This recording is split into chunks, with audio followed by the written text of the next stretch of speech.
Thyroid thyroid thyroid hypothyroid hyperthyroid thyroid plus obesity आहे. आयुर्वेदाने पण हा थायरॉइड बरा होऊ शकतो. गॅरंटेड आपका थायरॉइड ठीक हो जाएगा.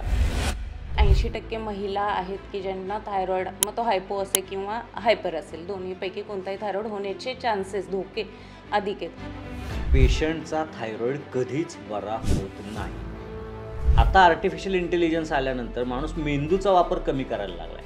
जर तुमच्या थायरॉइडच्या ग्लँडला तू काम करू नकोस, आम्ही बाहेरून गोळी देतोय असं म्हणून जर गोळी द्यायला सुरुवात केली तर ती ग्लँड सुधारेल की बिघडेल, आणि तो परिणाम होतो आणि थायरॉइडची ग्लँड ही आणखीन जास्त अंडर ॲक्टिव्ह होत जाते. एखादा पेशंट तुमच्याकडे आला तेव्हा त्याला हाय डोस किंवा आपण म्हणू जास्त MGची गोळी थायरॉइडची तो घेत होता, आणि अशी कंडिशन होती की कदाचित त्याला आयुष्यभर पण ती गोळी घ्यावी लागेल, पण आपल्या उपचारांनी TATC मध्ये तो आला आणि आता तो गोळी घेत नाहीये. दिवसातून एखाद दुसरा तरी पेशंट असा आम्हाला पाहायला मिळतोच, नाही डॉक्टर आता मला कंटाळा आलाय, ती गोळी मला बंद करायची किंवा मी ती बंद केली. तर अशी अचानक कुठलीच गोष्ट बंद करायची नसते. एक थायरॉइड जो आहे ना, तो थायरॉइड फक्त इथं ह्या गळ्याच्या त्याच्या स्थानापुरता मर्यादित राहत नाही, तर तो केसापासून अगदी नखापर्यंत, पायाच्या नखापर्यंत सगळ्यांना इन्व्हॉल्व करतो. सोशल मीडियावर रील्समध्ये अगदी 60 सेकंदात आपल्याला एक खूप छान चमत्कारिक उपाय मिळतो आणि प्रत्येकाला वाटतं की अरे हे घरच्या घरी मी करू शकतो. सध्या एक रील सध्या चालू आहे सगळीकडं, काळी मिरी घ्या, सुंठ घ्या आणि पिंपळी घ्या आणि ते रोज खा. बरेच रील चालू आहेत की गॅरंटेड आपका थायरॉइड ठीक हो जाएगा. मी गमतीनं असं म्हटलं की हे केल्यानंतर 100 दिवसानंतर लोकांनी थायरॉइड तर चेक करून बघितलंच पाहिजे, ते बरा झाला आहे की नाही झालेला. पण कमीत कमी 25-30 जणांना मूळव्याधाचा त्रास नक्की सुरू झालेला. लई आयुर्वेदिक डॉक्टरकडे गेलं ना की तो पहिला विचारतो पोटचन कसं आहे, पोट कसं साफ होतं, पोट कसं साफ होतं, भूक कशी लागते. लोकांना वाटतं काय म्हणजे हा काही झालं तरी पोटावरतीच येतो डॉक्टर, तर तसं नाही आहे. त्या माणसाला हार्ट अटॅक येतो, त्या हार्ट अटॅकचं कारण ब्लॉकेज असतं, ब्लॉकेजचं कारण कोलेस्ट्रॉल असतं, कोलेस्ट्रॉलच्या बरोबरीने होमोसिस्टीन नावाचा एक घटक असतो, तो वाढलेला असतो. होमोसिस्टीन आणि कोलेस्ट्रॉल्स वाढण्याचं कारण म्हणजे शरीरामध्ये व्हिटॅमिन B12ची डेफिशियन्सी असते. B12ची डेफिशियन्सी असते म्हणजे कमतरता असते, कारण खाल्लेल्या आहारातून ते ॲब्झॉर्ब होत नसतं. म्हणजे परत कोण आलं, पचनशक्ती आली. त्या पचनावरती काम करण्याची मास्टरी ज्याच्याकडे आहे ना, तो सगळे आजार ट्रीट करू शकतो आयुर्वेदामध्ये. हाय हॅलो नमस्कार, मी अमृता आकाश. लोकमत सखीच्या आरोग्यावर बोलू काही या आपल्या आवडत्या पॉडकास्टमध्ये सगळ्या प्रेक्षकांचं मी स्वागत करते. आरोग्यविषयक या पॉडकास्टमध्ये नेहमीच आम्ही तुम्हाला तुमच्या प्रश्नांची उत्तरं देण्याचा प्रयत्न केला आहे. आणि आजकाल जर आपण पाहिलं तर एखादा आजार झाला की गोळी घ्यायची आणि तीच गोळी कंटिन्यू करायची आणि वाट पाहायचं की माझा हा आजार कधी बरा होणार आहे. मी बोलते थायरॉइडच्या बाबतीत, पण थायरॉइड हा आजार देखील आयुर्वेदाच्या मदतीनं बरा होऊ शकतो. कसा? हेच सांगण्यासाठी पुन्हा एकदा आपल्यासोबत आहेत TATCचे संस्थापक डॉक्टर विक्रांत पाटील, आणि आजही थायरॉइडबद्दल आपण त्यांच्याकडून A to Z माहिती घेणार आहोत. तर डॉक्टर, पहिल्या भागामध्ये थायरॉइडबद्दल तुम्ही इतकी माहिती दिली आणि प्रेक्षकांचे देखील आपल्याला भरभरून प्रतिसाद मिळालेला आहे, त्यामुळे आता आणखीन प्रश्न मी तुम्हाला विचारणार आहे. सगळ्यात आधी तर मला सांगा की थायरॉइड झाला म्हणजे एखादी गोळी चालू केली आणि आता हीच गोळी मला आयुष्यभर घ्यायची आहे, हे एखादा रुग्ण मनाशी ती गाठ बांधतो आणि त्याचं रुटीन तो कंटिन्यू करतो. तर थायरॉइडच्या बाबतीत हे झालं, पण यामध्ये देखील एक इम्युन सिस्टीम किंवा आपण म्हणूया ऑटो इम्युन, ही नेमकी भानगड काय? एकतर याच्यामध्ये अमृता सगळ्यात पहिली गोष्ट अशी आहे की याच्यामध्ये रुग्णांची खूप जास्त चूक आहे अशातला भाग नाही आहे. लोकांना अनफॉर्च्युनेटली डॉक्टरच बऱ्याच वेळा लिहून देतात की श्रीरामचरणी विलीन होईपर्यंत ही गोळी घ्यावी म्हणून. आता तसं जर डॉक्टरनीच लिहून दिलं तर पेशंटची पहिल्याच दिवशी एकतर त्याची जी मानसिक ताकद असते ना ती खच्चीकरण होऊन जातं की अरे आता मला आयुष्यभर घ्यायची, आता मला मरेपर्यंत ही औषधं घ्यायची आहेत, एक डिपेंडन्सी आल्यासारखी वाटायला लागतं. ह्या सगळ्या गोष्टींचा एक परिणाम येत असतो. दुसरी गोष्ट एक महत्त्वाची अशी होत असते की त्या पेशंटला हे माहीतच नाही आहे की आयुर्वेदामध्ये गेल्यानंतर हा आजार पूर्ण बरा होऊ शकतो. आणि फक्त त्यासाठी एक गोष्ट महत्त्वाची आहे की चुकीच्या पद्धतीनं घरगुती अशा कुठल्या गोष्टी न करता व्यवस्थित तज्ज्ञ मार्गदर्शक डॉक्टरांच्या उपचारांकडं गेला तर ते लवकर चांगल्या पद्धतीनं बरं होणार आहे, व्यवस्थित बरं होणार आहे. किंवा नसेल बरं होणार तर डॉक्टर तुम्हाला सांगणार आहेत की नाही बाबा तुझा एवढ्या पद्धतीनं बरा होईल, तेवढ्या पद्धतीनं बरा होणार नाही, what ever it will be. आता याच्यामध्ये ऑटोइम्युन नावाची एक प्रकार बघायला मिळतो. आता गंमत एक तुला थोडंसं बाजूला जाऊन आउट ऑफ द ट्रॅक जाऊन सांगतो मी. ज्यावेळेला डायबिटीज असा सगळा प्रकार सगळीकडे चालू होता, त्यावेळेला लोकांना असं सांगितलं जायचं की तुमच्या इथं जे पॅनक्रियाज आहे, ते पॅनक्रियाज काम करत नाही आणि ते काम करत नाही म्हणून त्याच्यातून इन्सुलिन निघत नाही आणि त्याच्यातून इन्सुलिन निघत नाही म्हणून तुमची साखर जी आहे ती रक्तात तशीच साठते आणि ती साठते म्हणून तुम्हाला डायबिटीस झालेला दिसतो. पण फॅक्ट अशी आहे की गेल्या साधारणपणे 10 ते 12 वर्षापूर्वी एक अशी गोष्ट निदर्शनास आली, की इथं असं काही नाही आहे की पॅनक्रियाजनं काम करायचं बंद केलेलं आहे म्हणून. असं काही नाही आहे की पॅनक्रियाज काम हं, करत नाही आहे. पण लोकांच्या मनावरती बिंबवलं गेलं. हं. तसंच थायरॉईडच्या बाबतीत देखील झालेलं आहे, की लोकांच्या मनावरती हे बिंबवलं गेलं, की तुमची थायरॉईड ग्लँड काम करत नाही आहे. पार्ट 1. बरोबर आहे. दुसरी गोष्ट अशी, की गेल्या 10 ते 12 वर्षापूर्वी असं लक्षात आलं, की डायबिटीसमध्ये एक ऑटोइम्युनिटी नावाचा प्रकार असतो. म्हणजे काय तर आणि तोच प्रकार थायरॉईडमध्ये पण हं, असतो. आता थोडंसं ऑटोइम्युनिटी म्हणजे काय समजून घेऊया. तर आपण असं समजूया, की हा भारत देश आहे आणि भारताच्या एखाद्या परराष्ट्रीयानं भारतावरती काहीतरी अटॅक केला, तर भारत त्याला लगेच रिटॅलिएट करेल. हं, बरोबर? तर हा कशाच्या पद्धतीचा होईल, तर एखाद्या जंतूचा संसर्ग शरीराला झाला, हं, तर ती जी परिस्थिती तशी असेल. पण याच्या अगेन्स्ट एखाद्या प्रदेशातले लोकच जर मला हा देश नको आहे किंवा मला ह्या देशातली परिस्थिती नको आहे, हं, असं म्हणून देशाच्या अपोझिट लढायला सुरुवात जर त्यांनी केली, हं, तर ती जी परिस्थिती असेल, ती परिस्थिती म्हणजे ऑटोइम्युनिटी असणार आहे. हं, म्हणजे माझ्याच शरीरातल्या सेल्स माझ्याच शरीराच्या अगेन्स्ट लढायला सुरुवात करतात बाय एनी मीन्स. त्याची कारणं मग ढीगभर अजून आपल्याला शोधून हं, सापडतात. मग त्या कुठल्यातरी कारणामुळं जर असं व्हायला लागलं, तर त्याला ऑटोइम्युनिटी असं म्हटलं जातं. हं, आता याच्यामागची जर कारणं बघितली तर ती कुठली निघतात, तर सगळ्यात पहिलं निघतं, की हे ऑटोइम्यून डिसऑर्डर्स जे आहेत ना, त्या सगळ्यांच्यामध्ये पहिलं कारण जे आहे, ते म्हणजे आपली लाईफस्टाईल. हं, दुसरं कारण जे येतं, ते आपण जे खातोय. हं, म्हणजे गंमत सांगतो मी, आपण जाणून-बुजून हं, एक्स्ट्राचे पैसे देऊन हं, निवडून घाणेरड्या वस्तू आणून खातोय किंवा जास्त विषारी वस्तू आणून खातोय. हं, म्हणजे तुम्ही मार्केटमध्ये जाता आणि कुठलीतरी भाजी आणता. तर ती भाजी आपण कधी अशी आणतो का रे, की त्याला आता कीड लागलेली आहे? नाही आणत. आपण न किडलेली भाजी आणतो. हं, म्हणजे कसली भाजी आणतो? तर ज्याच्यावरती भरपूर पेस्टिसाइड्स मारलेले आहेत, अशी भाजी आणतो. हं, म्हणून तर त्याच्यावरती कीड पडली नाही ना. मग ते पेस्टिसाइड्स कुठे जाणार आहेत? ते पोटात जाणार आहेत आणि ते केमिकल्स आहेत आणि ते पेस्टिसाइड्स म्हणजे विष आहेत ती. ती तुम्हाला मारणार आहेत हळू-हळू. मग ह्या सगळ्यांच्यामुळे शरीरामध्ये बदल व्हायला लागले, की त्या गोष्टी शरीरावरती कारणीभूत ठरतात. हं, दुसरे आहेत ते केमिकल फर्टिलायझर्स. म्हणजे ज्या पद्धतीची खतं आपण घालतोय. एक काळ असा होता, की शेणखत हे सगळ्यात चांगलं खत समजलं जायचं. हं, आज परिस्थिती काय आहे, आज शेणखत बघायलाच मिळत नाहीये. हं, म्हणजे मार्केटमधून तुम्ही 1 किलो शेणखत आणलं ना, त्याच्यामध्ये पाऊण किलो मातीच घातलेली असते त्यांनी. एवढ्या बरोबर. परिस्थितीमध्ये. कारण गाई-बैल आणि हा जो काही प्रकार आहे, जनावरं जी घरामध्ये असायची, तीच आता राहिलेली नाही आहेत आणि त्याच्यामुळे शेणखत राहिलेलं नाही आहे. म्हणजे सगळ्या गोष्टी इनऑर्गॅनिक झालेल्या आहेत आणि त्या इनऑर्गॅनिक गोष्टी हं, आपल्याला त्रास देत आहेत. हं, तर इथपासून सगळ्या गोष्टी आपल्याला तो ऑटोइम्युनिटीसाठी कारणीभूत ठरतात. थायरॉईडच्या बाबतीत अँटी थायरॉईड अँटीबॉडीज नावाचा एक प्रकार असतो. म्हणजे थायरॉईडची ग्रंथी हं, किंवा त्याचा तयार होणारा हॉर्मोन हं, किंवा थायरॉईडचे रिसेप्टर्स. आता त्याच्यापर्यंत मी जात नाही, कारण रिसेप्टर्स वगैरे लेव्हलला गेलं तर लोकांना ते खूप जास्त अजीर्ण होईल कदाचित ते हं, पचायला. हं, कारण खूप वास्ट लेव्हलचं ते नॉलेज आहे किंवा त्याला जेवढं खोदत जाऊ तेवढं हं, आणखीन जास्त ते खोल जाणार आहे. हं, तर ह्या सगळ्या गोष्टींमध्ये ह्या तिन्हीच्या विरुद्ध लढणारी एखादी सिस्टीम ज्यावेळेला शरीरामध्ये तयार व्हायला लागते, त्याच्या विरुद्ध लढणारं सैन्य शरीरामध्ये तयार करतं. त्यावेळेला त्याला अँटी थायरॉईड अँटीबॉडीज असं म्हणतात. अँटीबॉडी म्हणजे काय? बॉडी म्हणजे आपलं हं, शरीर, अँटीबॉडी म्हणजे शरीराच्या विरोधी असणारी बॉडी, अँटी थायरॉईड म्हणजे थायरॉईडच्या विरोधात तयार होणारी शरीरातली शरीरविरोधी गोष्ट, त्याला किंवा सेल्स, त्यांना अँटी थायरॉईड अँटीबॉडीज असं म्हटलं जातं. हं, ह्या अँटीबॉडीज शरीरामध्ये तयार व्हायला लागल्या, की त्याला ऑटो इम्यून थायरॉईड डिसऑर्डर्स असं म्हणता येतं. हं, मग याच्यामध्ये 2 प्रकार पडतात पुन्हा. पहिला आहे तो हाशिमोटो हं, आणि दुसरा आहे तो ग्रेव्हज. हं, ह्या 2 पद्धतीचे असतात. हाशिमोटो जो आहे त्याच्यामध्ये हायपोथायरॉईड हा जनरली आजार पाहायला मिळतो हं, आणि ग्रेव्हज जो आहे त्याच्यामध्ये हायपरथायरॉईड हा प्रकार बघायला मिळतो. हं, हाशिमोटो किंवा हायपोथायरॉइड जो आहे हं. त्याच्यामध्ये जाडी वाढणं आणि बाकीच्या लक्षणं जी आपण मागच्या वेळेला हायपोथायरॉइडची बघितली ती सगळी लक्षणं दिसायला लागतात. हायपरमध्ये डोळे बाहेर येणं, असे मोठे डोळे होतात, असे ह्या पापण्या अशा पद्धतीनं मोठ्या झालेल्या असतात, इथपर्यंत त्याची लक्षणं होतात. बप्थॅल्मस असा त्याला प्रकार हे दिलेला आहे, शब्द आलेला आहे.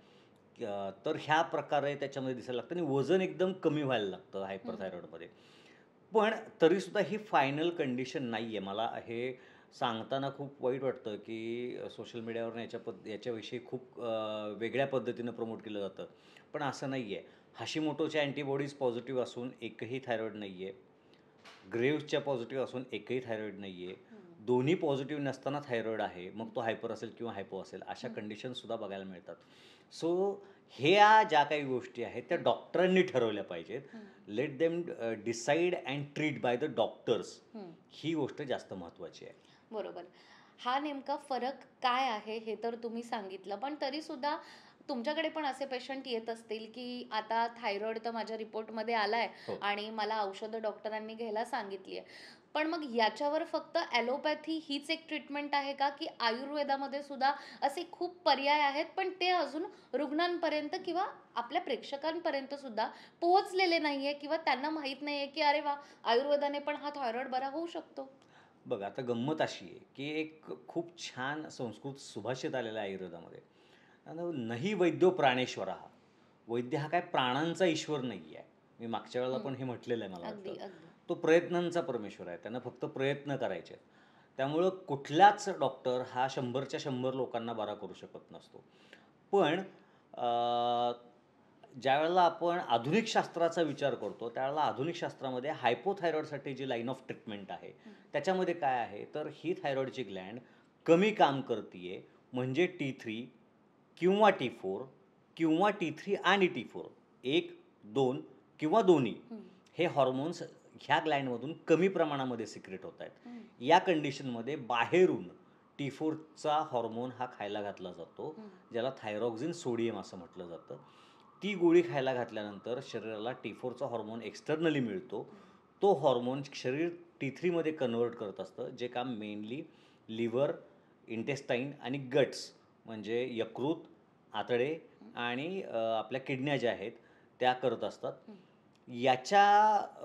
मुळं शरीराला T3 आणि T4 हे दोन्ही हॉर्मोन मिळतात आणि शरीर बॅलन्स होऊन निघतं. पण मी पुन्हा तेच सांगतो, की आईचं दूध आणि पावडरचं दूध याच्यामध्ये जो फरक आहे तो इथे पडतो. परिणामी तुम्ही बाहेरून सगळ्यात पहिली गोष्ट काय आहे, तर साईड इफेक्ट्स ज्यावेळेला आपण म्हणतो, त्यावेळेला याही गोष्टींचा विचार केला गेला पाहिजे खरं तर, की आपण ज्यावेळेला एखादी गोळी खायला घालतो, त्यावेळेला त्या गोळीवरती आपण डिपेंडंट किती होतोय. म्हणजे आता आर्टिफिशियल इंटेलिजन्सचा जमाना आलेला आहे. मी कधी-कधी गमतीनं असं म्हणतो, एक माकड होतं आणि त्या माकडानं त्याची शेपटी वापरायची बंद केली.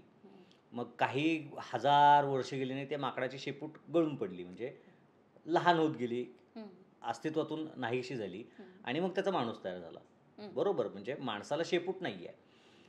माणसानं अन्न शिजवून खायला सुरुवात केली, मग त्याच्या आतड्यांची लांबी कमी झाली आणि मग एवढं-एवढंसं अपेंडिक्स राहिलं, जे गाय किंवा बैल किंवा म्हैस किंवा शेळी यांच्यामध्ये खूप लांब असतं, ते माणसाच्यामध्ये एवढं-एवढंसंच शिल्लक राहिलं.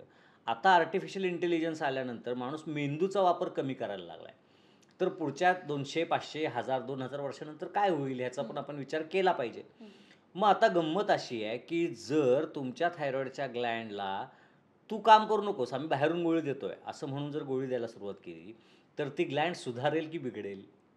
आणि तो परिणाम होतो आणि थायरॉईडची ग्लँड ही आणखीन जास्त अंडर ॲक्टिव्ह होत जाते.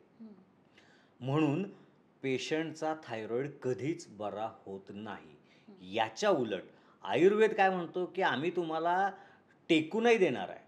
आम्ही तुम्हाला ट्रेन करणार आहे. आम्ही तुम्हाला पुन्हा स्ट्राँग करणार आहे.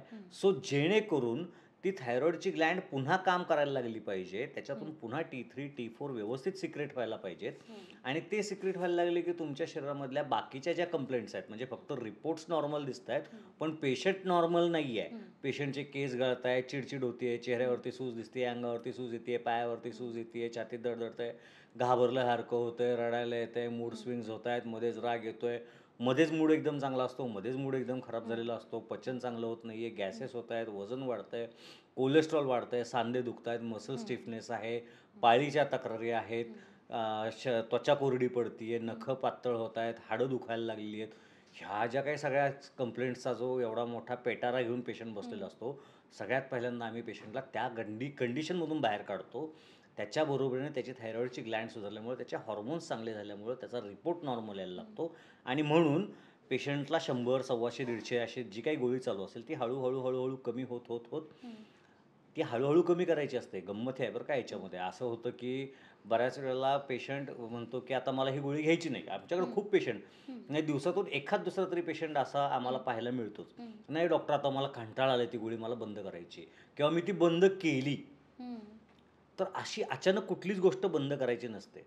अचानक बंद केली की त्याचे ॲडव्हर्स इफेक्ट, म्हणजे विचार कर की एखाद्या राजस्थानमधली माणसं आहेत समज, तर त्या राजस्थानमधल्या माणसांना कमी पाण्यात राहण्याची सवय आहे. पण त्याच्या अगेन्स्ट तुम्ही भरपूर खाऊन पिऊन जिथं सुखी आबाद आहे, भरपूर पाणी आहे, अशा माणसाला एकदम बिना पाण्याच्या प्रदेशात नेऊन ठेवलं तर त्याची काय अवस्था होईल? तशी अवस्था त्या शरीराची होते. शरीराला रोज बाहेरून आयता हॉर्मोन खायला मिळतोय. अशा कंडिशनमध्ये एकदमच त्याचा बाहेरून मिळणारा सप्लाय बंद केला, तर त्या शरीराची म्हणजे बिना पाणी मछली म्हणतो ना, तशी कंडिशन होऊन जाते गं. आणि मग तिथे खूप जास्त त्रास व्हायला लागतात, खूप जास्त साईड इफेक्ट्स शरीरावरती यायला लागतात. तर असं कधी करायचं नाही आहे. आणि ज्यावेळेला हे टेपर ऑफ करत जातो, त्यावेळेला शरीर हळूहळू इम्प्रूव्ह झालेलं असतं, ग्लँड हळूहळू इम्प्रूव्ह झालेली असते. म्हणून रिपोर्ट्स पण नॉर्मल आले असतात आणि पेशंट पण नॉर्मल आलेला असतो. ओके. पण सर मग याच्यात एखादं उदाहरण तुमच्याकडे आहे का, की एखादा पेशंट तुमच्याकडे आला तेव्हा त्याला हाय डोस किंवा आपण म्हणू जास्त MGची गोळी थायरॉईडची तो घेत होता आणि अशी कंडिशन होती की कदाचित त्याला आयुष्यभर पण ती गोळी घ्यावी लागेल. पण आपल्या उपचारांनी TATCमध्ये तो आला आणि आता तो गोळी घेत नाहीये. असा कोणता पेशंट तुम्ही हँडल केलाय का? असे आम्ही दिवसाला कमीत कमी 10-20 पेशंट हँडल करतो. ओह! म्हणून मला ॲक्च्युली हसायला येण्याचं कारण तेच आहे. कारण आमच्याकडे ना सगळेच पेशंट ह्याच पद्धतीने येतात. मुळात एखाद्याला सर्दी खोकला झाला ना, तर तो जवळच्या जनरल प्रॅक्टिशनरकडे जातो. तिथे त्याला फरक नाही पडला तर तो मग स्पेशलायझेशन असलेल्या डॉक्टरकडे जातो. तिथं त्याला फरक नाही पडला की तो सुपर स्पेशालिटी डॉक्टरकडे जातो. आणि ज्यावेळेला तिथेही फरक पडत नाही, त्यावेळेला तो आयुर्वेदाकडे येतो. त्यामुळं आम्ही सगळे आयुर्वेदिक डॉक्टर जे आहोत ना, आम्हाला सगळ्यांना ह्या पद्धतीची सवय लागलेली असते. सगळेच पेशंट अशा पद्धतीने येत असतात. आता तू जे सांगितलंस तर त्याच्यामध्ये अगदी 200 आणि 250 ची गोळी घेणारे जे पेशंट आहे हायपोच्या बाबतीमध्ये, 200 आणि 250 मायक्रोग्रॅम, ॲक्च्युअली ते MCG असतं, पेशंट म्हणताना MG म्हणतात, पण ते मायक्रोग्रॅम असतात. मायक्रोग्रॅमची गोळी घेणारे पेशंट आमच्याकडे आलेले आहेत आणि ते सुद्धा खूप चांगल्या पद्धतीने कमी होत जातात, बरे होत जातात. तरी पण मी ही एक्स्ट्रीम कंडिशन म्हणून तुला सांगत नाही आहे बरं का, ही मी फक्त रुटीनमध्ये सांगतोय. 200 आणि 250चा डोस खूप मोठा आहे. म्हणजे 12.5 पासून डोस सुरू होतो आणि 250चा डोस हा किती मोठा असेल विचार कर. आणि हायपरच्या पेशंटमध्ये मिलीग्रॅममध्ये तो डोस असतो. तो 40 मिलीग्रॅम ते 60 मिलीग्रॅमपर्यंतचे पेशंट आपल्या क्लिनिकला झालेले आहेत. पर डे 60 मिलीग्रॅम गोळी घेणारे पेशंट आपल्या क्लिनिकला खूप झालेले आहेत. तेही बरे झालेले आहेत. हायपरचा सक्सेस रेट जास्त आहे हायपोपेक्षा. पण आपल्याकडे आत्तापर्यंत 3 पेशंट, मी खूप जास्त म्हणत नाही, पण 3 पेशंट्स असे झालेले आहेत, ज्यांची थायरॉईडची ग्लँड ऑपरेशन करून काढून टाकलेली. माझ्याकडे त्याचे रिपोर्ट्स आहेत. त्या सगळ्या पेशंटचे केस पेपर्स आमच्याकडे आहेत. हा ॲक्च्युअली इम्पॉसिबल वाटणारी घटना आहे, की त्या पेशंटची थायरॉईडची ग्लँड काढून टाकलेली आहे आणि तरीसुद्धा त्यांच्यामधला थायरॉईडचा डोस कमी झालेला आहे गोळीचा. तर कदाचित, म्हणजे मला याचं एक्झॅक्ट कारण नाही सांगता येणार असं का झालं असावं किंवा का होत असावं. 3च पेशंट आहेत. अगदी नावानिशी त्यांचे केस पेपर मला पाठ आहेत. म्हणजे हे आम्हाला सुद्धा आश्चर्यचकित करणारं होतं, की अशा पद्धतीनं जिथे ती ग्लँडच अस्तित्वात नाही आहे. मग कदाचित ह्या पेशंट्समध्ये पार्शियल थायरॉइडेक्टॉमी असं पण म्हटलं जातं, की एक लोब काढला, एक लोब ठेवला. पण हे तिन्ही पेशंट जे होते ते थायरॉईडच्या कॅन्सरचे होते आणि त्यामुळे त्यांची पूर्ण ग्लँड काढलेली होती. त्यामुळे तसं असण्याची शक्यता कमी आहे. पण रेसिड्युअल काहीतरी शिल्लक राहिलेलं आहे मागं, त्याचं वर्किंग पुन्हा चांगल्या पद्धतीनं झालं आहे असं होऊ शकतं. किंवा दुसरा ऑप्शन असा आहे, की शरीर एखादी गोष्ट कमी पडायला लागली तर त्या गोष्टीला कॉम्पेन्सेट करण्यासाठी काहीतरी करतं किंवा शरीरामधल्या बाकीच्या गोष्टी, जसं मी मगाशी म्हटलं लिव्हर, किडनी आणि गट्स जे आहेत, ते एवढ्या चांगल्या पद्धतीनं काम करायला लागतं, की एवढीशी गोष्टसुद्धा खूप चांगल्या पद्धतीने युटिलाइज करायला लागतं. आणि त्यामुळे ह्या 3 पेशंट्समध्ये असं झालेलं आहे, ज्यांच्यामध्ये थायरॉईडची ग्लँड नसताना सुद्धा त्यांच्यामध्ये थायरॉईडच्या गोळीचा डोस कमी झाला आहे. दिस इज नेक्स्ट टू इम्पॉसिबल, पण ह्या लेवलपर्यंत सुद्धा आपल्याला जाता येऊ शकतं. बरोबर आहे. आणि तसे तर हजारो रुग्ण मी म्हणेल की तुमच्याकडे रोज येत असतात. आत्तापर्यंतचा थायरॉईड क्लिनिकचा जो पेशंट्सचा आकडा आहे, जो फक्त थायरॉईड पेशंट्सचा आहे, हं, तो जवळपास 20,000च्या आसपास आहे. वाह! म्हणजे 20,000 रुग्ण हे आपल्याकडे येऊन बरे होऊन पुन्हा त्यांच्या कामाला लागलेत. असं समज की त्यातले 60% पेशंट हायपोचे जे आहेत, ते हं, 60% पेशंट बरे झालेले आहेत हं. आणि हायपरचे आहेत ते 90 to 95% बरे झालेले आहेत. ओके. 100% बरा करणारा हा डॉक्टर नसतो. तो कोणीतरी चमत्कारी बाबा असतो, हं, जो 2-3 वर्ष चालतो आणि हं, 2-3 वर्षानंतर सरकार तरी त्यांच्यावरती बंदी घालतं किंवा लोकांना कळतं की हे ढोंग होतं हं. आणि नंतर ते बंद पडतं. असे खूप उदाहरणं आहेत. हं. तू ती बघितली असतील. मी वेगळी अगदी. सांगायची गरज नाहीये. अगदी. जसं तुम्ही आता सांगताय, की रुग्ण आपल्याकडे येतो, आपले उपचार सुरू होतात आणि त्यानंतर त्याला काय फरक पडतो. पण आता आपण सोशल मीडियाकडे थोडंसं वळूयात. एखादा आजार झाल्यावर सगळ्यात आधी तो रुग्ण, तो व्यक्ती Googleवर सर्च करतो. त्यावर काय रेमेडीज आहेत ते बघतो आणि सोशल मीडियावर रील्समध्ये अगदी 60 सेकंदात आपल्याला एक खूप छान चमत्कारिक उपाय मिळतो आणि प्रत्येकाला वाटतं, की अरे हे घरच्या घरी मी करू शकतो. थायरॉईडच्या बाबतीत देखील कोथिंबिरीचं पाणी असेल किंवा धने जे आपण स्वयंपाकात वापरतो त्याचं पाणी असेल, असे अनेक उदाहरणं आहेत. तर तुम्हाला काय वाटतं, की या रेमेडीज सगळ्यांसाठी आहेत का? आणि तुम्ही पण खास आपल्या प्रेक्षकांना आज एखादी रेमेडी देणार आहात का? सगळ्यात पहिली गोष्ट अशी आहे, की आत्ता मी इथून उठलो, खिडकीमध्ये गेलो आणि एक दगड फेकून बाहेर टाकला, म्हणजे बाहेर फेकला. तर तो कुणाला तरी लागेल, ह्याचे चान्सेस किती आहेत? तर कमीत कमी 10% तरी आहेत. हं, म्हणजे एखाद्या तरी माणसाला तो लागण्याची शक्यता आहे. आपल्याकडे पॉप्युलेशनच एवढी आहे, की एखाद्या तरी माणसाला तो दगड लागेल ना. बरोबर. तसं कुठलंही एखादं औषध सांगितलं, तर ते कुणाला ना ना कुणाला तरी थोड्याफार प्रमाणामध्ये लागू पडण्याची शक्यता असतेच आणि हं, this is the beauty of Ayurveda, हं, की आयुर्वेदामधलं प्रत्येक औषधाला साइड बेनिफिट्स आहेत, साइड इफेक्ट्स नाही आहेत. त्यामुळं कुठलंही औषध कुणीही वापरलं तरी जनरली फायदा होतो. फक्त हे लोकांनी लक्षात ठेवावं, की हं. जनरली फायदा होतो. तो जनरली हा शब्द अंडरलाईन, बोल्ड, इटॅलिक अशा पद्धतीनं कृपा करून सगळ्यांनी लक्षात ठेवावा. त्यामुळे प्रत्येक वेळेला काहीतरी करायला गेलं तर ते योग्य होतंच अशातला भाग नाही. सध्या एक रील चालू आहे सगळीकडं. काळी मिरी घ्या, सुंठ घ्या आणि पिंपळी घ्या आणि ते रोज खा. हं, 3 महीने खाल्लं, 100 दिवस आपको करना है और उसके बाद आपका गारंटी मैं देता हूँ असं हं, म्हणून बरेच रील चालू आहेत, की गॅरंटीड आपका थायरॉईड ठीक हो जाएगा. मी गमतीनं असं म्हटलं, की हे केल्यानंतर 100 दिवसानंतर लोकांनी थायरॉईड तर चेक करून बघितलंच पाहिजे, ते बरा झालाय की नाही हं, झालेला. ठीक, एखाद दुसऱ्याचा होईल देखील बरा, मी म्हणत नाही. हं. पण कमीत कमी 25-30 जणांना मूळव्याधाचा त्रास नक्की सुरू झालेला असेल. कारण अच्छा. मिरी ही एक दिवस स्वयंपाकामध्ये जास्त झाली ना, तर हं, दुसऱ्या दिवशी काय होतं हे आपल्याला माहिती आहे. सुंठ विश्वभेषज असं आयुर्वेदामध्ये त्याचं नाव आहे. आणि पिंपळी जी आहे, पिंपळी, गजपिंपळी वेगळी आहे, हं, पण पिंपळी, गजपिंपळी ही सगळी दालचिनी ही सगळी जी हं, औषधं आहेत, हे प्रचंड उष्ण मसाल्याचे पदार्थ आहेत हे सगळे.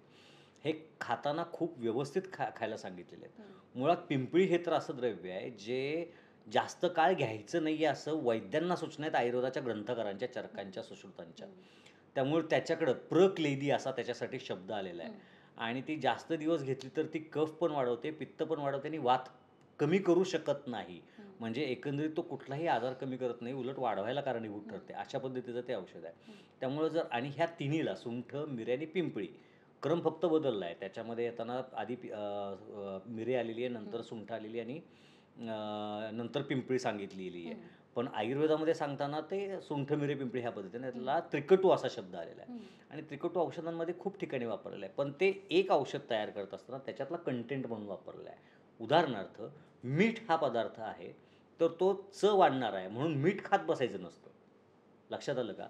चपाती करायची आहे, तर एवढ्या चपातीचा हं, गोळा तयार करताना त्याच्यामध्ये एवढं मीठ टाकलं तर ते छान असतं. हं. पण म्हणून मी रोज सकाळ संध्याकाळ जर मीठ 2-2 चिमूट खायला सुरुवात केली, तर उद्या मला बीपीचा त्रास मागे लागेल, बरोबर, किडन्या त्रास द्यायला सुरुवात करतील, आणखीन काही त्वचा बरोबर. विकार व्हायला सुरुवात होईल. तर तसं म्हणून there is primary source of information and secondary source of information. हं, प्रायमरी सोर्स ऑफ इन्फॉर्मेशनमध्ये इंटरनेट हा कधीच नाही आहे, नव्हता आणि नसेल. हं, स्पेशली हेल्थ केअरच्या बाबतीत. हं, कारण एखादा इंजिनिअरिंगच्या बाबतीत असेल तर तो ठरलेलं आहे, की स्क्रू असा पद्धतीने पिळला पाहिजे. मेडिकल सायन्समध्ये तसं नसतं. कधीच थंब रूल असत नाही मेडिकल सायन्समध्ये. ॲटलिस्ट 1% त्याला हे येतात, एक्सेप्शन्स येतात. आणि त्याच्यामुळं असं होतं की तुम्हाला प्रायमरी सोर्स ऑफ इन्फॉर्मेशनसाठी you must visit your doctors. तुमच्या डॉक्टरना तुम्ही भेटला पाहिजे, त्यांना तुमच्या कंप्लेंट सांगितल्या पाहिजे, तिथून त्या समजून घेऊन मग त्याची ट्रीटमेंट झाली पाहिजे.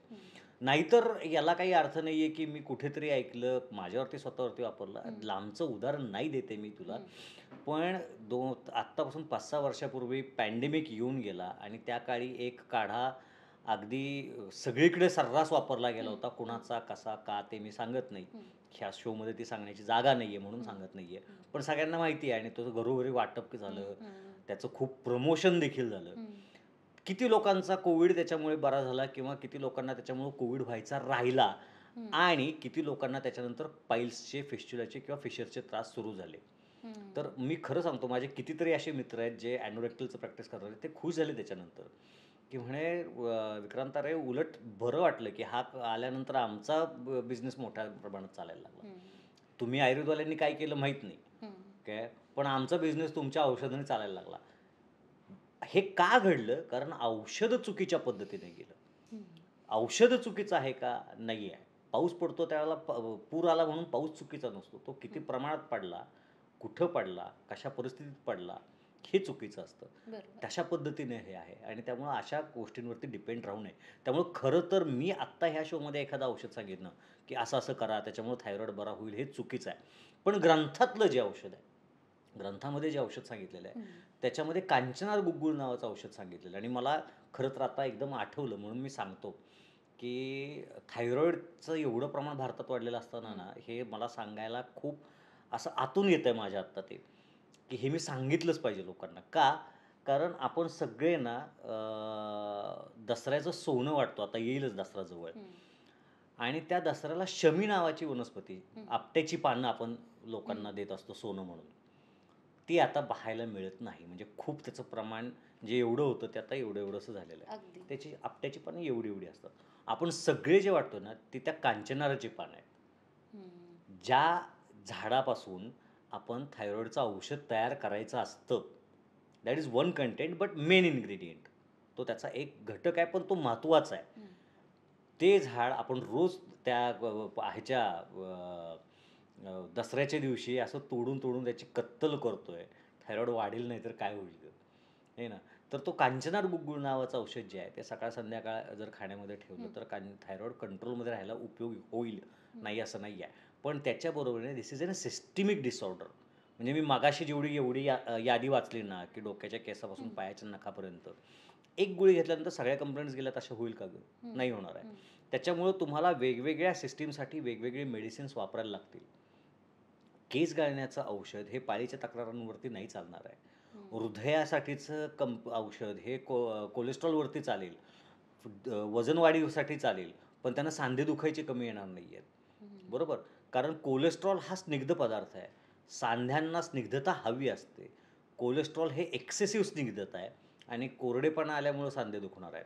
मग तो इकडचा स्निग्धपणा जे कमी करेल, ते इकडचा स्निग्धपणा वाढवतील का? नाही. ते शरीरामध्ये सगळीकडे एकच औषध जाणार आहे. गोळी खाल्ली, ती ॲब्झॉर्ब झाली आणि फक्त अशी थायरॉईडला जाऊन चिकटली आहे किंवा फक्त जाऊन किडण्यांमध्ये गेली आहे, असं होत नाही. ती रक्तामध्ये ॲब्झॉर्ब होते, सगळ्या शरीरामध्ये पसरते.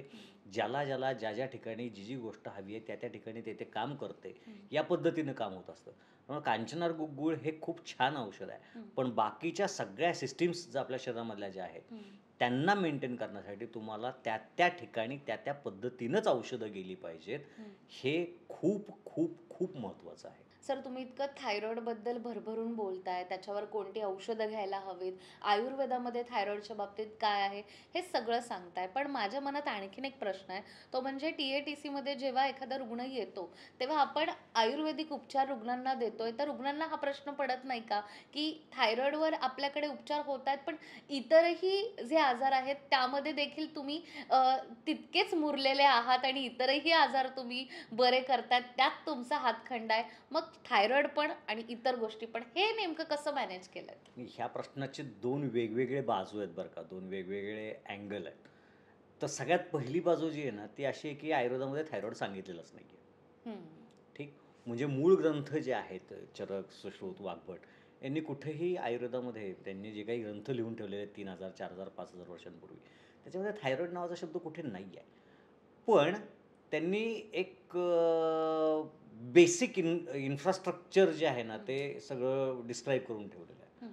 शरीर कशापासून तयार होतं, तर 3 धातू, वात, पित्त आणि कफ, हं. 7 धातू, रस, रक्त, मांस, मेद, अस्थि, मज्जा आणि शुक्र, आणि 3 मळ म्हणजे मल, मूत्र आणि स्वेद, ह्या 3 गोष्टी तिथे येतात. ह्या 13 गोष्टींच्या व्यतिरिक्त शरीर तयार होत नाही. असं नाही झालेलं की गेल्या 5000 वर्षामध्ये कोणीतरी नवीन सायंटिस्ट आला आयुर्वेदामध्ये आणि त्यानं 7व्याच्या ऐवजी 8वा धातू शोधून काढला, 3 दोषांच्या जागेवरती 4था. हे आधुनिक शास्त्रामध्ये रोज होत असतं. आणि मग थोड्या दिवसानंतर नाही नाही आधीच होतं ते बरोबर होतं वगैरे अशा गोष्टी आयुर्वेदामध्ये होत नसतात. पण त्या एका बेसिक स्ट्रक्चरल गोष्टींवरती आयुर्वेदाचा सगळा डोलारा जो आहे वरचा तो उभा राहिलेला आहे आणि त्यामुळे तो पहिल्यापासून शाश्वत आहे, तो बदलत नाही कधी. हे त्याचं मेन कारण आहे. तर मी जे म्हटलं की थायरॉईडसाठी जर आयुर्वेदामध्ये अशी ट्रीटमेंट म्हणजे थायरॉईड सांगितलं नाही आहे, पण शरीर आहे ना, त्यामुळे त्या शरीराची ट्रीटमेंट करता येते. हा एक पार्ट झाला.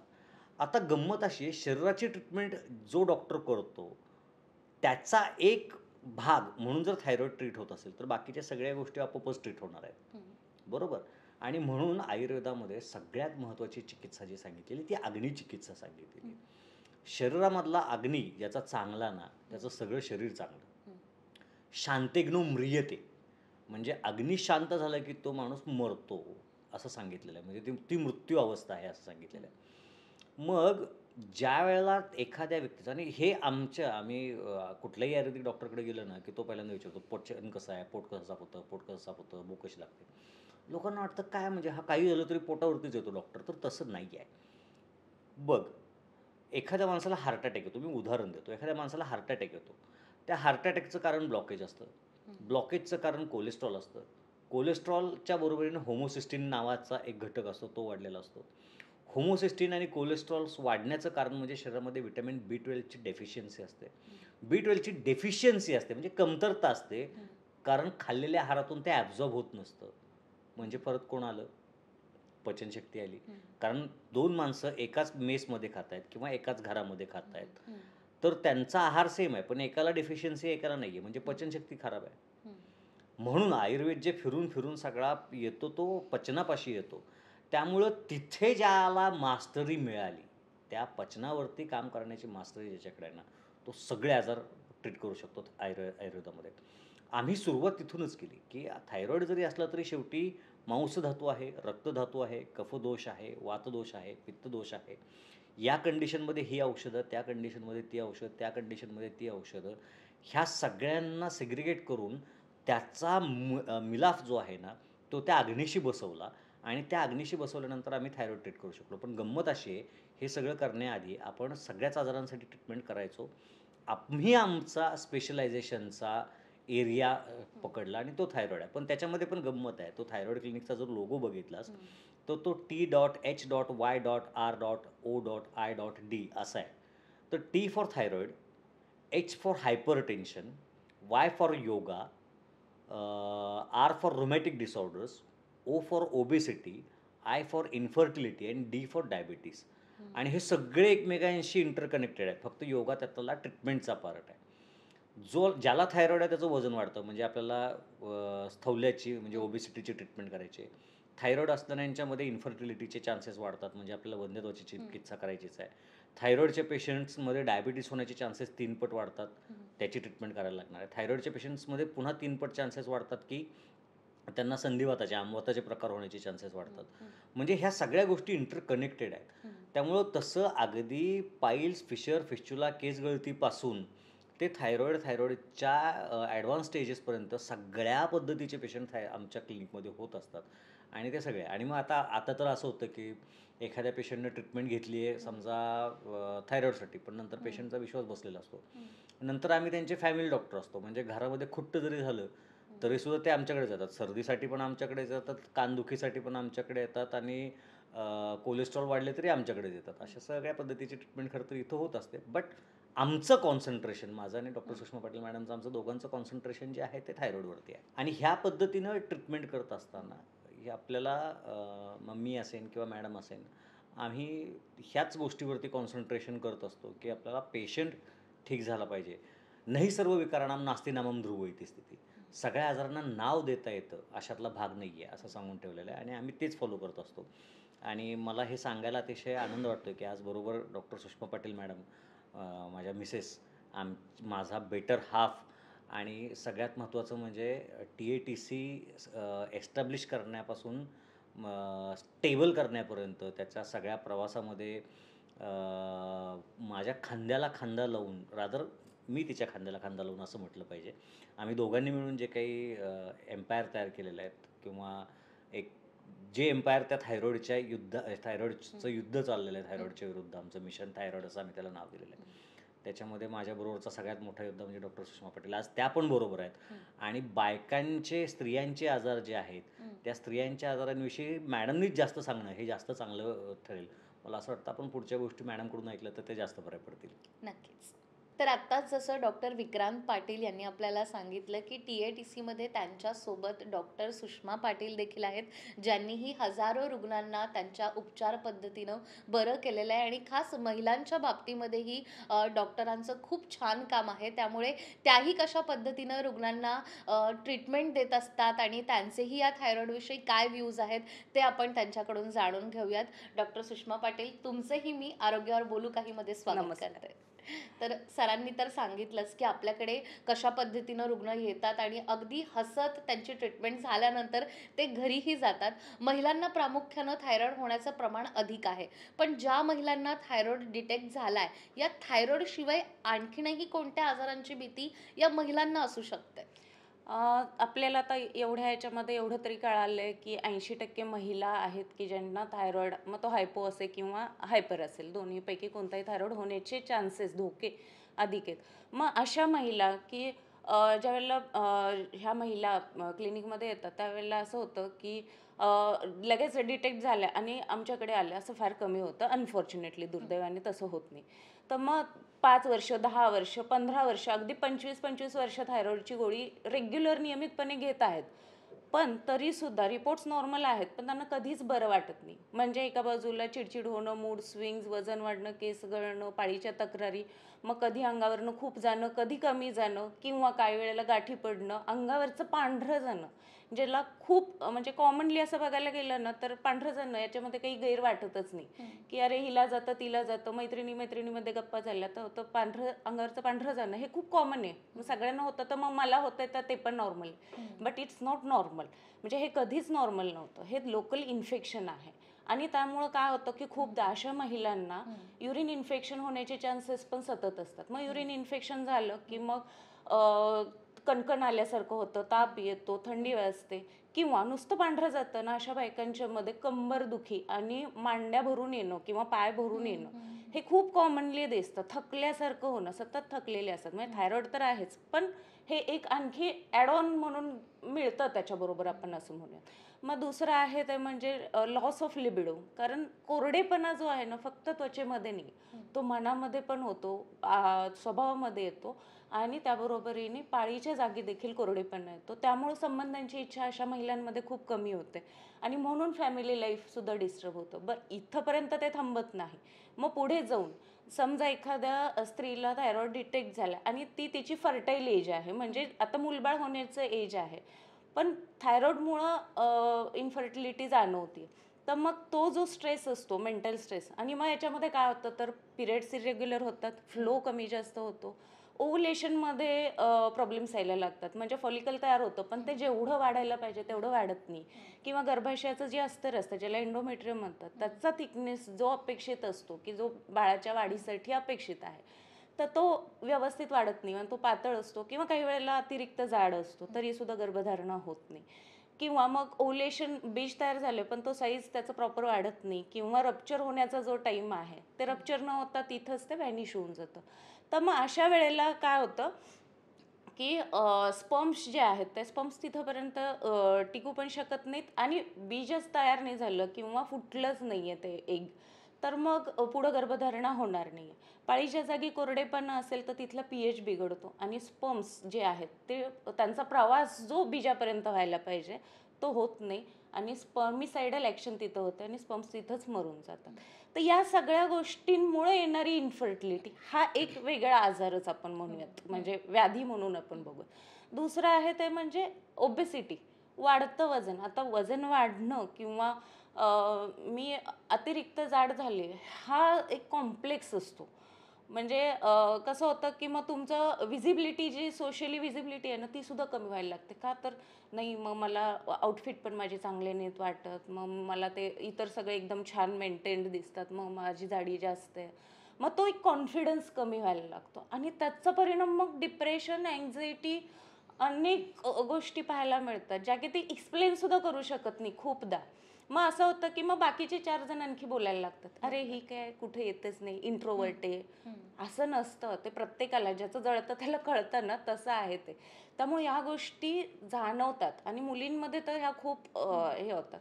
आणि मग ते काय होतं की क्रॅश कोर्सच्या पाठीमागं लागतात, ज्याचा परिणाम म्हणजे तुम्हाला एकदम काहीतरी असं कमी दिवसात किंवा छोट्या एफर्ट्समध्ये भरपूर काहीतरी मोठे रिझल्ट्स आपल्याला हवे असतात. तर त्यावेळेला मग अशा क्रॅश कोर्सच्या नादामध्ये ना खूपदा आपण शरीराचं नुकसान करून घेतो. म्हणजे मध्यंतरी बेंगलोरमधली घटना आहे, म्हणजे अशा घटना होत राहतात. पण त्या मुलीने वजन कमी करायचं म्हणून जेवण आणि खाणं वगैरे सगळं कमी केलं. त्याचा परिणाम ती एकदम कृश झाली, तिचं वजन खूप कमी झालं आणि त्याच्यामध्ये ती गेली. म्हणजे 22-23 वर्षाची मुलगी ह्या डाएटच्या नावाखाली असं काहीतरी विचित्र करते आणि ती जाते. हे खूप एक्स्ट्रीम आहे. त्यामुळे ओबेसिटी हा सुद्धा तसं बघायला गेलं तर हा एक आजारच आपल्या देशामध्ये आत्ता नवीन येऊ घातलाय आणि त्याचं प्रमाण सुद्धा खूप जास्त आहे. म्हणजे 3 ते 5% म्हणजे 5 पैकी तिघं जण जाड दिसतात आपल्याकडे. म्हणजे हे प्रमाण तसं बघायला गेलं तर 30% पेक्षा जास्त आहे. त्यामुळे हे सुद्धा काळजी करण्यासारखं आहे आणि त्याला कारणीभूत थायरॉइड सारखे आजार तर डेफिनेटली आहे. मग नंतर येतो महिलांच्या बाबतीत बघायचं झालं तर हे जे थायरॉइड ज्यांना आहे त्यांचं मेटाबॉलिझम बिघडलेलं असतं आणि मग डेफिशियन्सी जाणवायला लागते. मग डेफिशियन्सी कशा कशामध्ये जाणवते? HB तर आता बघायला गेलं तर ऑलमोस्ट सगळ्या बायकांचं HB 10पेक्षा कमी असतं. जिचं 10 आहे ना ती खुश असते, अरे वा माझं HB छान छान छान असं करून खुश असतात म्हणजे. पण 8 ते 9 याच्यामध्येच युजली बायकांचं HB पाहायला मिळतं. पण त्याच्यामुळे काय होतं, HB म्हणजे हिमोग्लोबिन. पण ते साधारण किती पण असायला हवं. हां, ते साधारणतः महिलांमध्ये 12 पर्यंत तरी मिनिमम असायला पाहिजे. पण ते मी म्हटलं ना की 8-9 पर्यंत असेल तरी खुश असतात. पण ह्याचा परिणाम काय होतो तर हिम आणि ग्लोबिन. तर हिमोग्लोबिन ज्यावेळेला आपण बघतो त्यावेळेला एक आहे तो रक्ताला लाल कलर देणारा घटक आहे आणि दुसरा आहे तो ऑक्सिजन कॅरिंग कपॅसिटी. म्हणजे प्रत्येक सेलला ते ॲक्टिव्ह राहण्यासाठी ऑक्सिजनची गरज आहे. पण मग ती कॅरिंग कपॅसिटी कमी पडली की ती बाई जी आहे ती थोड्याशा कामानंतर सुद्धा थकून जाते. मग तिच्यामध्ये एनर्जी राहत नाही. किंवा आता जिने चढताना समजा 4 मजले चढून जायचे मला, तर मग एक जिना चढला, थांबले, दम घेतला. मग दुसरा जिना चढला, मग थांबले. तेवढ्यामध्ये हातापायांना गोळे येणं, पाय भरून येणं, दम लागतो अशांना. चालतं म्हणजे असं नॉर्मली जरी चालायला लागलं ना तरी धापलतात ते सगळे. तर या सगळ्या गोष्टी आपल्याला HB कमी असल्यामुळे जाणवतं. मग B12ची कमी येते. B12ची कमी असली की सांधे शिथिल पडायला लागतात. मग त्यांच्यामध्ये ती एनर्जी राहत नाही. फटीग ज्याला म्हणतो ना की पुन्हा पुन्हा तेच होतंय. पण थोडंसं जरी तुम्ही कष्ट केलं किंवा रुटीन वर्कमध्ये सुद्धा पटकन अशा हातपाय भरून येणं वगैरे या तक्रारी होतात. आणि सगळ्यात महत्त्वाचं म्हणजे B12 कमी झालं ना की विस्मरण व्हायला लागतं. फ्रीजपर्यंत जाते, पण कशासाठी आले होते मी, काय घ्यायचं होतं मला, मी गॅस बंद केला की नाही, ह्या छोट्या छोट्या गोष्टी आहेत ना ह्या विसरायला लागतात. आणि विस्मरण हे प्रचंड होतं, आम्हाला जाणवतं ते. म्हणजे पेशंटना ज्यावेळेला हे होतं का किंवा काय होतं असं सांगा म्हटलं की हां नाही आत्ता नाही आठवते काय होतं ते, असं होतं. मग हेच जे आहे हे डेफिशियन्सीचे लक्षण आहे. आणि नेक्स्ट जे आहे ते व्हिटॅमिन D3 डेफिशियन्सी, जे आजकाल मेल्स फिमेल्स दोघांमध्येही जाणवते, पण थायरॉइड असणाऱ्यांमध्ये आणखी विशेष करून जाणवते.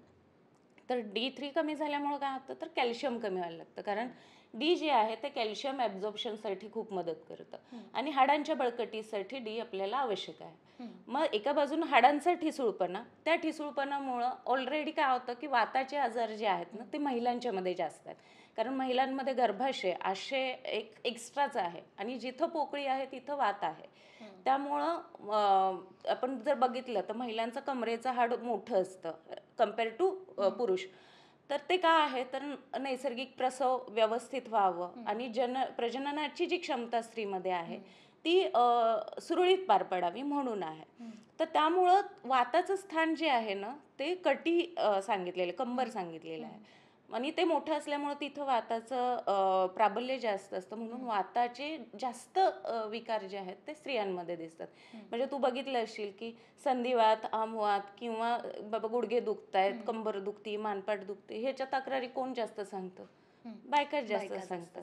पुरुषांच्या तुलनेत बायकांचं प्रमाण जास्त आहे. पुरुषांमध्ये जाणवतात पण ते अगदी कमी प्रमाणामध्ये आहे. आणि त्यामुळं मग काय होतं की पाठीच्या मणक्यांचे विकार सुद्धा यांच्यामध्ये जास्त असतात. मग मानपाट दुखणं, कंबर दुखणं, हातापायांना मुंग्या येणं, चक्कर जाणवणं, म्हणजे इकडे इकडं फिरताना गरगरल्यासारखं होणं. तर या सगळ्या तक्रारी अगेन त्याच्यामुळे आपल्या डेफिशियन्सीमुळे जाणवतात. म्हणजे एक थायरॉइड जो आहे ना तो थायरॉइड फक्त इथं ह्या गळ्याच्या त्याच्या स्थानापुरता मर्यादित राहत नाही, तर तो केसापासून अगदी नखापर्यंत, पायाच्या नखापर्यंत सगळ्यांना इन्व्हॉल्व करतो.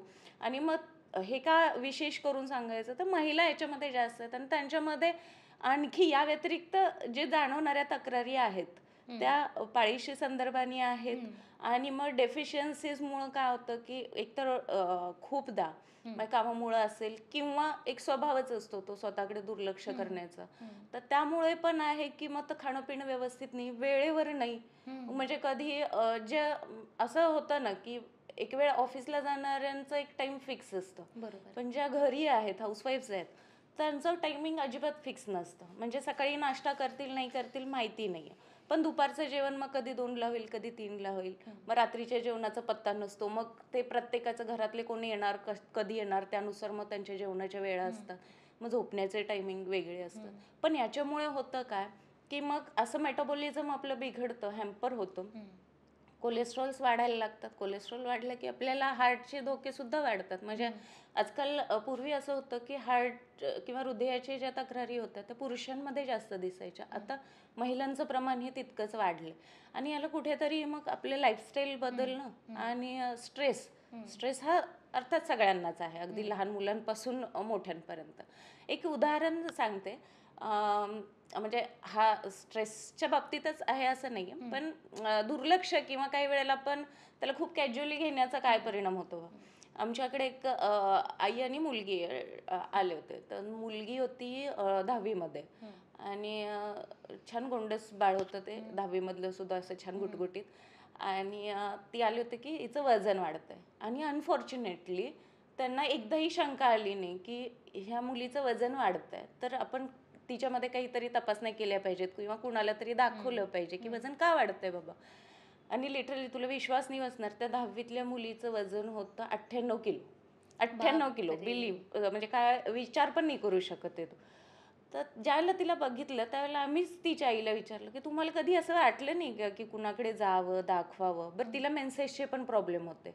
युजली काय होतं की आता पिरियड्स लवकर येतात मुलींना किंवा प्युबर्टी एज आपलं लवकर झालं, पण पूर्वी 14-15च्या दरम्यान पिरियड्स सुरू व्हायचे. तर तिच्यामध्ये जवळपास 15 म्हणजे 10वीच्या सुरुवातीला तिला पिरियड्स सुरू झाले. म्हणजे लेट मेनार्क जे आहे, पाळी उशिरा सुरू झाली तशी तिच्या बाबतीत. आणि येताना सुद्धा सुरुवातीला इरेग्युलरच आहे.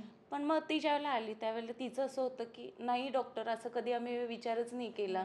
मला असं वाटत होतं लेकरू वाढतंय, छान आहे, वाढतंय. म्हटलं अरे वाढतंय पण किती वाढतंय, लक्ष द्या ना जरा. असं होतं. तर खूपदा काय होतं की हे कॅज्युअली मानलं जातं. म्हणजे जसं ते व्हाईट डिशचं सांगितलं तसं हेही आहे. आणि काही जण खूप कॉशियस असतात, म्हणजे अगदी अर्धा किलो वजन इकडं तिकडं झालं ना तरी सुद्धा हे करतात. हेही तितकंच खरं आहे. म्हणजे 2 टोकं जरी असली तरी दुर्लक्ष करणाऱ्यांचं प्रमाण जास्ती आहे. बरोबर आहे. पण आता तुम्ही सांगताय की थायरॉइड झाल्यानंतर एखादा रुग्ण त्या थायरॉइडची गोळी सुरू करतो, पण त्यामागोमाग एवढे सगळे आजार किंवा एवढे सगळे लक्षणं आहेत, जे अनेकांना होतही असतील आणि त्यांना माहीतही नसेल, की हे सगळं मला त्या थायरॉइडमुळे होतंय. मग आता कारणं तुम्ही सांगितली, पण जिथे उपचारांचा आपण विचार करतो, मग त्या रुग्णाने नेमकी गोळी कशाची खावी? थायरॉइडची खावी, पी-सी-ओ-डीची खावी, ओबेसिटीची खावी की डायबिटीजची खावी? आणि मग आपल्याकडे अशा रुग्णांवर कशा पद्धतीनं म्हणजे सारासार उपचार केले जातात? अर्थातच हे जे आजार आहेत किंवा जे आपण लक्षणात्मक आजार आपण आता म्हणूया, हं. अगदी त्याला सेपरेटली नाही बघितलं तरी सुद्धा, हे कशामुळे आले तर अगेन ते बेसिकली थायरॉइडमुळेच आहे. हे आपल्या थायरॉइड क्लिनिकचं नाव जरी बघितलं तरी त्याचं आपल्याला सिम्बॉलिक प्रत्येक आजाराचं थायरॉइडच्या नावामध्येच येतं. त्यामुळं वजन वाढलं, पण मग त्याला कारण काय आहे? थायरॉइड आहे. सो आपल्याला टार्गेट आहे ते पहिल्यांदा थायरॉइडवरती काम करणं. म्हणजे त्याच्यामध्ये पंचकर्म आहेत, मग विशिष्ट तुम्हाला डाएट दिला जातो. पंचकर्मामध्ये वमनासारखी ट्रीटमेंट केली जाते, ज्याच्यामुळे तुमचं मेटाबॉलिझम चांगलं होतं, गोळीचा डोस कमी करायला मदत होते. आणि ओव्हरऑल ज्यावेळेला आपण इंटरनली मेडिसिन सुरू करतो ना, त्यावेळेला म्हणजे जो इफेक्ट तुम्ही गोळी 75, 50, 100 जी काही घेत असाल ती वर्षानुवर्ष घेता, रिपोर्ट्स नॉर्मल आलेत, कागदी घोडे नाचवले जातात, पण तुम्ही स्वतः कधी स्वतःला फिट अँड फाईन किंवा हा ऑल इज गुड असं कधी म्हणू शकत नाही ना. ते आपले औषधं किंवा आयुर्वेदिक औषधं ज्यावेळेला आपण सुरू करतो त्यावेळेला पेशंटमध्ये अगदी 7 ते 15 दिवसांमध्ये दिसतात त्याच्यातले चेंजेस. पेशंट येऊन सांगतात की नाही आता मला बरं वाटतंय. आणि हे फिमेल्सच्या बाबतीत आणखी एक हे होतं की फिमेल्स जास्त आहेत तर त्यांच्यासोबत त्यांचे हस्बंड युजली असतात आणि मग चिडचिड करणं वगैरे जे आहे हे पहिल्यांदा त्यांनीच सांगितलेलं असतं की जास्त चिडचिड करते. आणि नेक्स्ट टाइम येताना पण ते हस्बंडच सांगतात की नाही आता जरा चिडचिड कमी झाली, थोडी शांत आली. तर हे होतं कारण हा सिस्टमिक चेंज होतो आणि त्यामुळं स्वभावामध्ये सुद्धा तो स्नेह वाढायला सुरुवात होते. सो पंचकर्मामध्ये मी म्हटलं तसं वमन आहे, विरेचन आहे गरजेनुसार. म्हणजे ज्यांच्यामध्ये थायरॉइड प्लस ओबेसिटी आहे त्यांच्यामध्ये विरेचन सुद्धा केलं जातं. पण थायरॉइड प्लस मानपाठीचे काही दुखणी आहेत किंवा सांधे दुखत आहेत, संधिवात आहे, आमवात आहे, युरिक ॲसिड वाढलेलं आहे, तर अशांमध्ये सुद्धा आपण मग विरेचन प्लस बस्ती किंवा मग स्थानिक बस्ती, कटिबस्ती असेल, मन्याबस्ती असेल, पृष्ठबस्ती असेल किंवा पीसीओडी सारखा जर आपल्याकडे पेशंट आले तर त्यांच्यामध्ये आपल्याला विरेचन आणि बस्ती आणि उत्तर बस्ती असे काही ट्रीटमेंट्स करावे लागतात. तर ह्या सगळ्यांचा ओव्हरऑल आपल्याला कसं म्हणू आपण साधार किंवा मेळ घालावा लागतो. होलिस्टिक अप्रोच जो आहे ना तो आपल्याला कुठल्याही एका आणि होत नाही. मग त्याच्यामध्ये औषधं आहेत, आहार आहे, आहाराचं नियोजन आहे, त्याबरोबरीनं पंचकर्म आहे म्हणजे शोधन आहे आणि औषधी जी इंटरनली आहे, एक्सटर्नली आहे, या सगळ्या गोष्टींची जोड जर आपण दिली आणि योगा प्राणायाम अर्थातच त्याच्याशिवाय आपल्याला स्थैर्य जे आहे शारीरिक आणि मानसिक ते स्थैर्य आपल्याला लाभत नाही. त्यामुळं ओव्हरऑल या सगळ्यांचा विचार करून TATC म्हणजे आयुर्वेदिक थायरॉइड क्लिनिकमध्ये विचार करूनच ट्रीटमेंट केली जाते. बरोबर. त्यामुळे आता ज्या प्रेक्षकांनी आजचा हा संपूर्ण पॉडकास्ट आपला पाहिलाय, त्यांना एकतर गोष्ट समजली असणार आहे, की फक्त थायरॉइडचे रिपोर्ट्स केले आणि त्यावर औषधं चालू केली, इथपर्यंत करून चालणार नाहीये. तर आपल्याला त्यासोबत जी काही लक्षणं जाणवतायत, त्याचं मूळ कारण काय, हे देखील शोधणं तितकंच गरजेचं आहे आणि त्यासाठीच TATC आहे. स्क्रीनवर तुम्हाला नंबर दिसतोय. या नंबरवर तुम्ही संपर्क साधून तुमच्या मनात या आजाराविषयी कोणताही प्रश्न असेल तर त्याबद्दलचे उपचार तुम्ही डॉक्टरांकडून घेऊ शकता. हॉस्पिटलचे नंबर्स देखील आणि पत्ता देखील तुम्हाला स्क्रीनवर दिसतोय. त्यामुळे तुमचा कोणता प्रश्न असेल तर तोही तुम्ही या पॉडकास्टमध्ये कमेंट करून विचारू शकता. याचं उत्तर पुढच्या भागात आपण डॉक्टरांकडून घेणार आहोत. आणि एकंदरीतच डॉक्टर विक्रांत पाटील आणि डॉक्टर सुषमा पाटील यांनी आपल्याला थायरॉइड सोबत इतरही कोणकोणते आजार होऊ शकतात आणि ते कसे बरे होऊ शकतात याबद्दलही सांगितलेलं आहे. त्यामुळे त्यांचेही मी खूप आभार मानते आणि पुढच्या भागातही आपण याच थायरॉइड विषयी आणि त्याच्या नक्कीच. गंभीर परिणामांविषयी पण घाबरून जाण्याचं कारण नाहीये, कारण TATC मध्ये त्यावर उपचार आहेत याविषयी बोलणार आहोत. पण आज तुम्ही ते आलात आणि आमच्याशी इतक्या छान गप्पा मारल्यात आणि अगदी डॉक्टर म्हणून टिपिकली जे बोललं जातं आणि रुग्णांना घाबरवलं जातं तसं न करता आपण छान गप्पा मारल्यात. त्यामुळे कोणतीही भीती न बाळगता तुम्ही एकदा या आणि उपचार काय आहेत ते बघा. याबद्दल जसं तुम्ही सांगितलं तुमचे खूप खूप आभार. थँक्यू. धन्यवाद.